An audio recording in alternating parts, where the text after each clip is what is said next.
Welcome to Product Momentum, a community of thought leaders and learners coming together to celebrate the product people who are shaping our way ahead.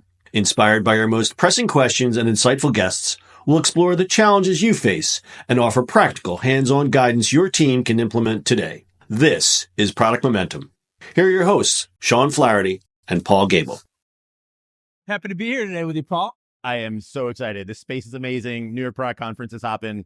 Belcito and McAvinci, they put on an incredible show here at New York Product Conference. And we kicked off the first of our live podcasts with none other than April Dunford. April Dunford. Amazing treat. Yeah, it was a great conversation. We're going to learn about product positioning and putting together the best product demos and sales pitches on the planet. Absolutely.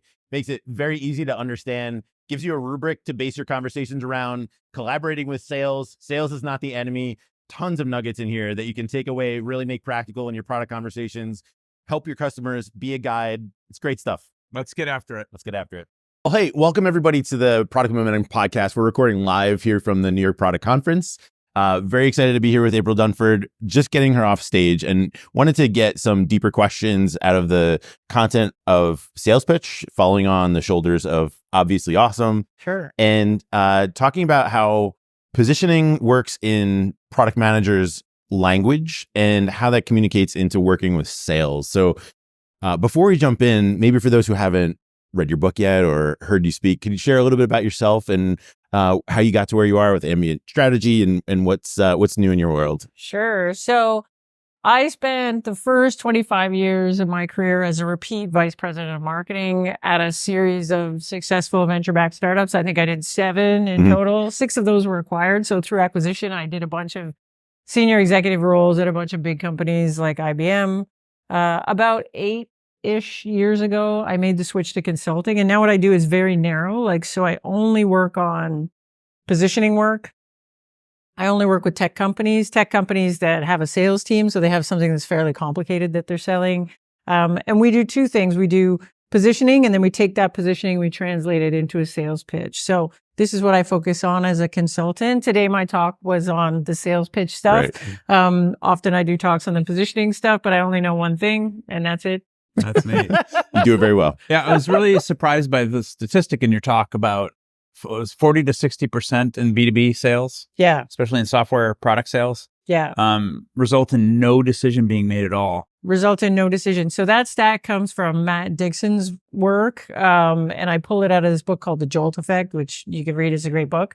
But what they looked at was B2B purchase processes. And so in there, what they looked at was, when did a purchase process get started? So they defined that as we've got a team together. We've decided we're going to go buy something. We've decided the thing we're doing right now is no good. We're going to go buy something. We get the team together. We get all the way through this purchase process. And for a good proportion of those, they get all the way to the very end. They've even gotten as far as choosing a vendor, and then they drop out. Right. And so that research looked at, well, what's happening there? Why do they drop out? And the interesting thing is, in the majority of cases, it's not that they decided that the status quo was better. In fact, they've gone all the way down and done all this effort. But the reason they drop out and become no decision is that they can't make a decision that they feel confident about. So they're worried, what if we've made the wrong choice? What if the project isn't successful? What if this has something bad happens at the company and it comes back and it looks bad on me? Right. And so they just drop out at the end and say, you know what, now's not a good time. We'll kick the can down the road. Maybe we'll decide next year. And so I think understanding that is really critical to understanding, well, how do we help customers make a confident decision? Right. What is involved in that? So a lot of my work around taking positioning and translating it into a sales pitch is helping salespeople act as a guide so that they can teach the customer more about the whole market, right? So they can feel confident about the choices that they do eventually make. I want to kind of jump to the end of your conversation, and we've heard you, and in your book, you do a really good job of relating the toilet talk. Shameless plug to go read that if you haven't heard this story yet. Yeah. But you articulate this quality and space and aesthetic. And you break the features down, but it kind of begs the question, how do we get to that information? And in your story, you do this really great job of relaying this. There's this guide who's able to adapt on the fly and has this position set and knows what the response is going to be. Right. But you need to know in your bones what that position is before you can become that guide. Yeah. Is that am I putting too much weight on that really getting to understand that, or is there here's the thing. Like, we as vendors know a lot about the space. Yep. Yeah. Like, we know tons about the space. Buyers coming in generally have never purchased a product like yours before. So Right. they know nothing about the space. Like, maybe they're a user of a system right now, but they don't know like who the vendors are, Yeah. what to think about, how the vendors split into categories. So things that we think are obvious, like, why would you buy SAP if you weren't a large enterprise? Yeah. Things like that. right? Your buyers don't know. At the And they beginning. don't have to necessarily learn want to. this. They don't necessarily want to be the experts. want to, but in a B2B purchase process, again, they don't want to look stupid. They don't want to go to their boss and say, we picked the first one we bumped into. Yeah. They want to say, the boss is going to ask questions. Why'd you pick this one? Right. Why not these other ones? So what we can do is provide a map of the market. Yeah. And say, look, some vendors take this approach to solving the problem, and that's good for this, bad for that. Other vendors take this approach, good for this, bad for that. Yeah. Other vendors, this and that. We as a company believe, and we built our product based on this belief, that a vendor like you needs these things. Can we agree on that? And when I say vendor, sorry, customer. A customer like you would agree. Is it? Right. And so I don't think it's actually that hard to teach our sales team how to paint a picture of the market at that level. And by the way, that's not coming in and bashing the competitors. Right. Like, in general, you're actually taking the competitors and putting them in a bucket based on their approach to the problem. Yeah. So I'm not saying SAP sucks because of blah, blah, blah. I'm saying, look, legacy enterprise vendors take this approach, good for this, bad for this. New upstart companies take this approach, good for this, bad for this. We have taken a different approach, and we think that it, solves these problems and these problems. And that's what companies like you Specifically need. for you. Yeah. Yeah. One of the things that stood out to me in the talk that you were sharing, and I think it really focuses on one word, having a rubric. And when we were chatting before we started hitting record, you were talking about how most people in this sort of uncanny valley between blasting people with features and becoming a guide, there's a step that some people think you need to listen and then create a custom pitch deck on the fly. This drives me Right? crazy. Can you talk about that for a second? I don't know where this came from, but it literally drives me crazy. So here's the way this works. In sales, we have qualification and we have discovery. Right. Qualification is generally a light qualification. Like, does this customer have a problem we can solve? Are they big enough that they could actually afford our stuff? You probably got 5 or 6 things that an inside sales rep would qualify on. Like, are you in our space? Tick, tick, tick. But I don't know anything about their situation yet. I don't know what their requirements are. I don't, if they got regulatory stuff. Some things I can guess at, other things I can't. I don't necessarily know what they're using now and who else they're looking at. I don't know any of these things. Right. But there is this idea, which is bonkers, that a rep is going to come in, do these discovery questions, and then custom build on the fly a whole sales pitch around that. This never happens in sales. Right. Like, this doesn't happen. So the key to a first substantive sales call is I have to do discovery. There's no way around it. I have to do discovery. So I want to know who else they're looking at. I want to know what's driving the purchase. I want to know their timelines. I want to know budgets. I want to know key requirements. I don't need to understand who the other stakeholders are.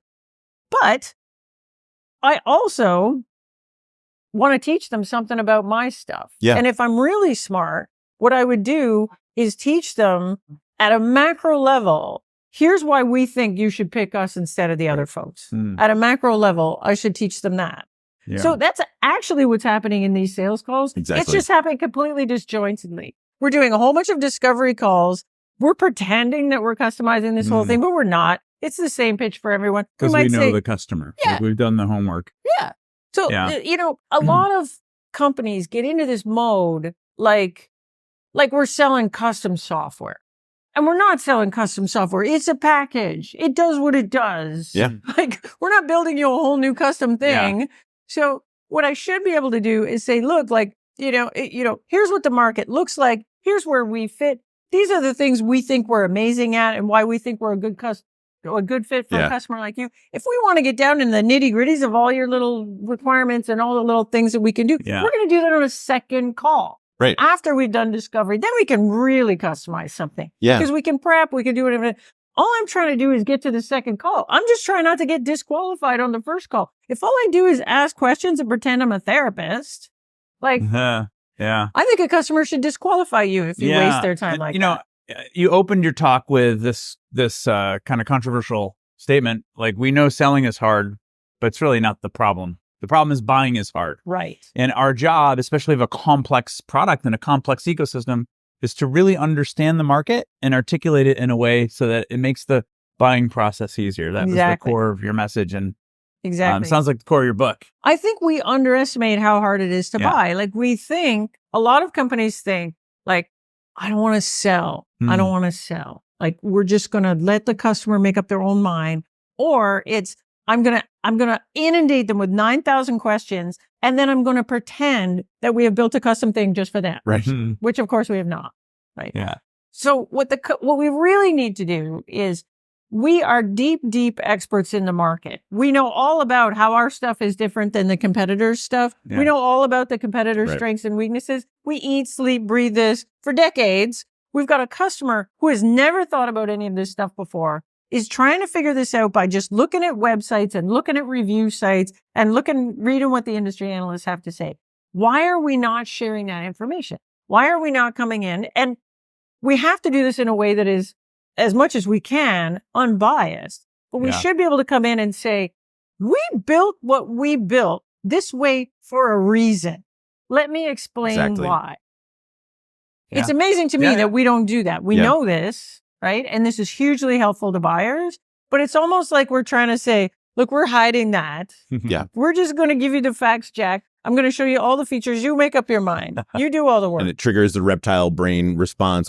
People know that they're not getting a complete story, or they're getting a sort of a skewed response. And I think these conversations are simple, but they're not easy. It's distilling it down to the most essential components and building a rubric, a narrative and a rubric. That's right. That's right. So I'm curious, we just have a couple minutes left. We want to let you get back to enjoying the conference.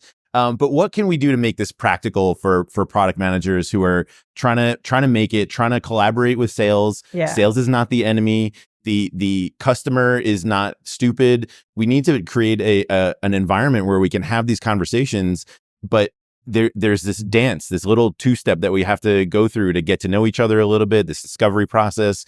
How do we make this a little bit easier so that we can take some of the tension out of these conversations and just help each other out? And sometimes the answer is no. Sometimes the answer is I want to buy, and that's okay. But how do we get from where we are in many of these conversations to being professionals at this? Well, so here's the first thing. 99% of the sales pitches I have seen are just a product walkthrough. Yep. They're just a feature walkthrough. That's it. It's just, we just barf out the features. So I'm going to show you as many things as I can in this hour until I run out of time. Yeah. And that's it. And I think if we approach it with the idea of how can we be helpful to prospects, help them make decisions, but at the same time, our mission is to sell stuff here. Right. So I need to communicate why pick us over the other guys. What's the value I can deliver that no one else can? If we're going to do that, we need a structure. And the structure can't be, there's 29 drop-down menus and I'm clicking on every single one. Like, that's not a structure. So the work that I've been doing is coming up with a sales pitch structure that if you understand your positioning, you can construct this sales pitch to reflect your positioning, but it also gives salespeople a natural way to have a discovery conversation, a natural way to handle objections, a natural way to do all the stuff that a salesperson needs to do. So if we have a structure and we understand our positioning, I think product and sales can sit down and work together to build this pitch that meets the needs of the sales team in terms of doing discovery, handling objections, doing all the stuff we want to do, is an accurate reflection of our product, but also really helps a customer that's struggling with, how do I put all these different solutions into different buckets and make a choice I'm feeling confident about. So my work has been focused on what does that structure look like? Like, can I give you there's 8 piece parts to a good sales pitch. It looks like this. This is how it maps to your positioning. So now sales and product have something they can work on together. Like they can't just get together and there's no structure and say, hey, let's build a different sales pitch. Right. Nobody knows what that structure should look like. So in my opinion, if we have the structure, that's the thing we can collaborate with sales on. Yeah. Well, I kind of have 3 top takeaways from this discussion and from watching your 3. Oh, there's a lot more, but 3 kind of really powerful ones, at least for me, I think that we could refine out of this. One is, buying is hard, and part of our job is to do the homework, to understand how people, how we can make it easier for them to buy. Like that's a critical role of a product leader. There is structure you could put to it. The structure is basically a 2-part thing, like really helping the customer to understand the complexity of the market and to kind of remove that complexity, which requires doing the homework. And then how do I take what we do uniquely and powerfully and make it really about the customer that we're actually trying to sell the product to. Yeah. And then the third one is really, you can't do any of this if you don't really do the homework and understand who it is you're serving and what problems you can solve uniquely and specifically for them to a granular degree. And when you do those 3 things, you kind of have, it's easier to put your sales demos together and your pitches together. It sounds so easy when you say it like that. You made it easy. April, thanks so much for taking the time with us. For folks who are interested in learning more, where can they find you? Where can they read? What can they do to learn more about the things that you're talking about? Yeah, sure. So I'm at aprildunford.com. You can find my stuff there. The books are a good place to start. So I have one book on positioning, another one on how to take that positioning, translate it to a sales pitch. And then I got a podcast, I got a newsletter, all that stuff, but you can go to aprildunford.com and find out about all of that. Awesome. Highly recommend it. You make it so easy to want to learn more about this. I really appreciate the time you took. Thanks for taking it. Thanks for joining us. Yeah, thanks for having me. All right. Well, that's it for today. In line with our goals of transparency and listening, we really want to hear from you. Sean and I are committed to reading every piece of feedback that we get, so please leave a comment or a rating wherever you're listening to this podcast. Not only does it help us continue to improve, but it also helps the show climb up the rankings so that we can help other listeners move, touch, and inspire the world, just like you're doing. Thanks, everyone. We'll see you next episode.